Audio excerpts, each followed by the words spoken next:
আপনি যদি দেশি মুরগি পালন করেন তাহলে এই ভিডিওটা স্কিপ করবেন না, কারণ এই ছোট্ট একটা ভুলে 15 দিনের মধ্যে আপনার সব মুরগি মারা যেতে পারে। দেখেন, অনেকেই মনে করে দেশি মুরগি শক্ত, কিছুই হবে না, কিন্তু বাস্তবে এই 3টা ভুল করলে রোগ ঢুকে যায়। প্রথম ভুল, নোংরা পানি। যে পানিতে আজ মুরগি খাচ্ছে সেই পানিতে কাল ব্যাকটেরিয়া জন্মায়, এর ফল ডায়রিয়া, দুর্বলতা, তারপর হঠাৎ মৃত্যু। দ্বিতীয় ভুল, ভেজা খাবার। অনেকেই চালের কুড়া বা ভাত ভিজিয়ে মিশিয়ে দেয়। এই ভেজা খাবারে ছত্রাক হয়, যা ধীরে ধীরে লিভারকে নষ্ট করে। তৃতীয় ভুল, ঠান্ডা বাতাস।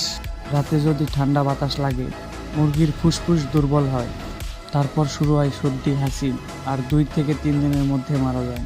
আমি এই 3টা জিনিস ঠিক করার আমার দেশি মুরগির মৃত্যু প্রায় শূন্য।